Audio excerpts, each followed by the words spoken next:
کرتے ہیں، سیدہ طیبہ طاہرہ۔ حضرت عائشہ صدیقہ فرماتی ہیں بیٹھی تھی، ایک بی بی آئی حضور کے پاس، وہ عورت چلی گئی تو میں نے کہا کتنا چھوٹا قد ہے، کتنی عجیب سی لگ رہی تھی۔ حضور نے فرمایا عائشہ توبہ کر اللہ کی بارگاہ میں۔ یا رسول اللہ وہ بات تھی تو میں نے بیان کی۔ فرمایا تھی تو تو نے بیان کی تو میں نے توبہ کا کہا ہے، اگر وہ بات نہ ہوتی پھر تو بہتان تھا، اور اس کی سزا تو کوڑے ہیں۔ جس کے اندر جو بات پائی جاتی ہے وہ بیان کرنا گناہ ہے، وہ جو پائی نہیں جاتی وہ تو بہتان ہے۔ ہم کہتے ہیں جی میں جو ہے وہی بیان کر رہا ہوں، نہ بھائی وہی تو گناہ ہے جو ہے، جو نہیں وہ تو بہتان ہے۔ اور نبی پاک صلی اللہ علیہ وسلم نے غیبت کو، کسی کی چغلی کو، کسی کے پیٹھ پیچھے عیب بیان کرنے کو زنا سے برا قرار دیا، زنا سے برا قرار دیا ہے نبی پاک۔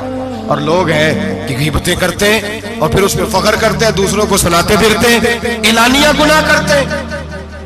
ایک بہت بڑا گناہ بدنگاہی کا گناہ ہے۔ آپ کو پتہ ہے ہمارے ملک کے اندر بدکاری، زنا اور بے حیائی کی شرح کتنی بڑھتی جا رہی ہے، کس قدر بڑھتی جا رہی ہے۔ وہ لوگ جو نکاح کر لیتے ہیں وہ بھی اپنی نگاہوں کو، میں اکثر کہتا ہوں حضور نے فرمایا نکاح آدھا ایمان ہے، جس نے نکاح کر لیا اس کا ایمان مکمل ہو گیا، تو جو نکاح کے بعد بھی باز نہ آیا میں اس کو بے ایمان نہیں کہتا، لیکن نبی پاک نے فرمایا جو نکاح کر لے اس کا ایمان، بولیے ایمان محفوظ ہو گیا، اس کا ایمان، سارے بولیے ایمان، اور جو پھر بھی باز نہ آئے حضور کہہ رہے ایمان مکمل ہو، اور جو نہ باز آیا کیا فتویٰ دیا جائے حدیث کی روشنی میں۔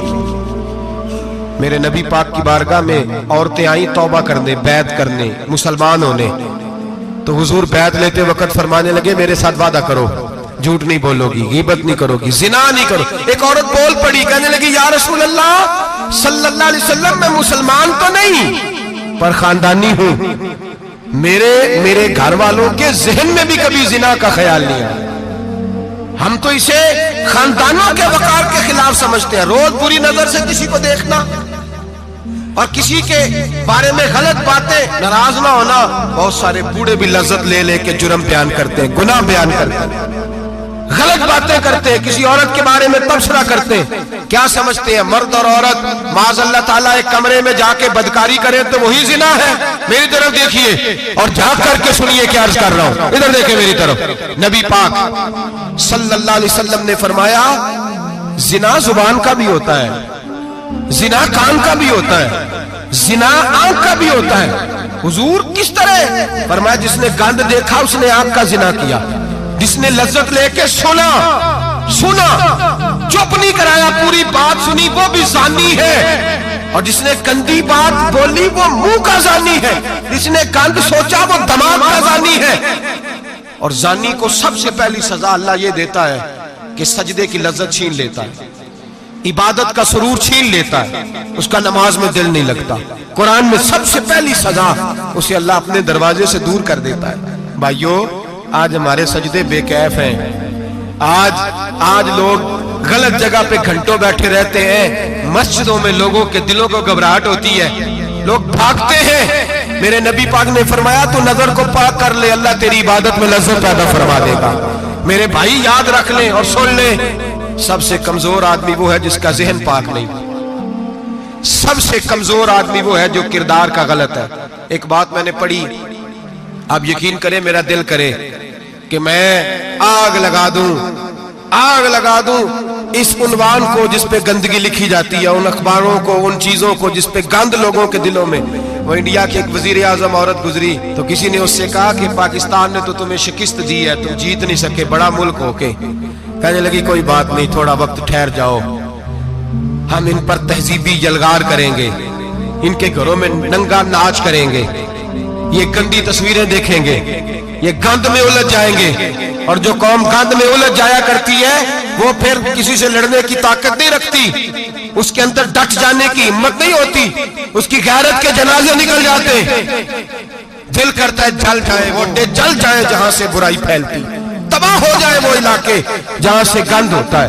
لوگ گند کی کمائی کھاتے ہیں، گند کی ایکٹروں کے ساتھ کھڑے ہو کے فوٹویں کھچاتے ہیں اور گناہ پہ فخر کرتے ہیں، اور گندے لوگ کہتے ہیں اللہ کا فضل ہے ہم گند پھیلا رہے ہیں، ثم معاذ اللہ۔ لوگ گناہ پہ فخر کرتے ہیں چوکوں چوراہوں میں،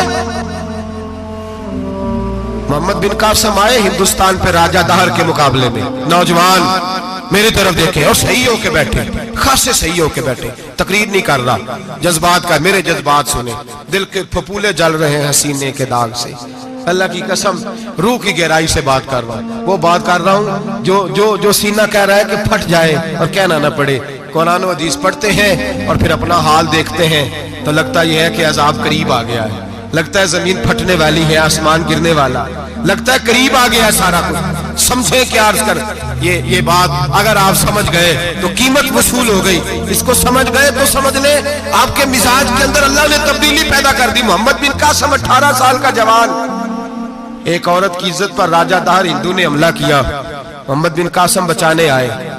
جب ہندوستان آئے فوج تھوڑی تھی، علاقہ تھوڑا تھا، راجہ دہر کی فوج بہت زیادہ، اور پھر اپنا عرب چھوڑ کے یہاں آ کے ہندوستان میں اس کے علاقے میں اس پہ حملہ کرنا، حالات خراب تھے۔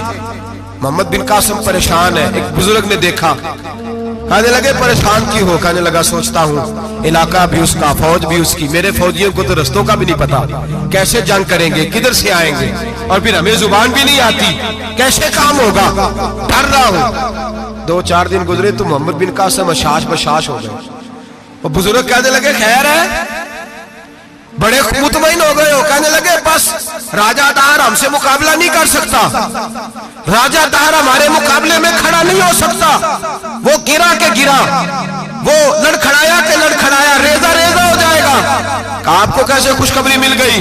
کہنے لگے مجھے پتا چلا ہے کہ راجہ دہر ذہن کا گندا ہے، وہ تو چچا کی بیٹی کو نہیں چھوڑتا، ماموں کی بیٹی کو نہیں چھوڑتا، خالہ کی بیٹی کو گندی نظر سے دیکھتا ہے، جس کا ذہن گندا ہوتا ہے وہ کسی کا مقابلہ نہیں کر سکتا، ہمیں فتح ہوگی، فتح، وہ گرے گا۔ وہ بزرگ کہتے ہیں میں سمجھ گیا کہ واقعی سے فتح ہوگی۔ آج کشمیر کیوں آزاد نہیں ہو رہا، فلسطین میں آگ کیوں لگی ہوئی ہے؟ مسلمان جب تک ذہن کا گندا ہے کمزور ہے، جب تک ذہن کا ناپاک ہے کمزور ہے۔ حضرت سعد بن ابی وقاص رضی اللہ تعالیٰ عنہ فرمایا کرتے تھے اللہ مسلمان کی مدد اتنی دیر تک کرتا رہتا ہے جتنی دیر تک مسلمان کا ذہن صاف رہتا ہے، کردار پاک رہتا ہے۔ آگ اس لیے معاشرے میں لگی ہے، نوجوانوں تم کہتے ہو کامیابیاں نہیں ملتی، اسے کیسے کامیابی مل سکتی ہے جس کا ذہن ہی صاف نہیں؟ وہ کیسے دنیا کی بازی جیت سکتا ہے جس کی نگاہ ہی پاک نہیں؟ وہ کیسے آگے بڑھ سکتا ہے جس کے کردار میں پاکیزگی نہیں؟ اپنے آپ کو پاک کر لو، اللہ ہر مشکل میں تمہاری مدد فرمائے گا، ہر رستے میں تمہاری مدد فرمائے گا۔ اور میں نے کہا جب آدمی ناپاک ہوتا ہے تو رب کریم اس سے عبادت کی لذت چھین لیتا ہے، اور اللہ کی سب سے بڑی سزا یہ ہے کہ کسی کو سجدہ نہ لمبا کرنا دے۔ رب کریم سب سے زیادہ اس سے ناراض ہے جس کو قرآن پاک کے کھولنے کی توفیق نہ ہو، سب سے زیادہ رب کریم اس شخص سے ناراض ہے جو اللہ کی بارگاہ میں جھکنے کی لذت چھوڑ جائے۔ میرے نبی پاک سید عالم علیہ السلام کے صحابہ لمبی عبادتیں کرتے تھے، لمبی۔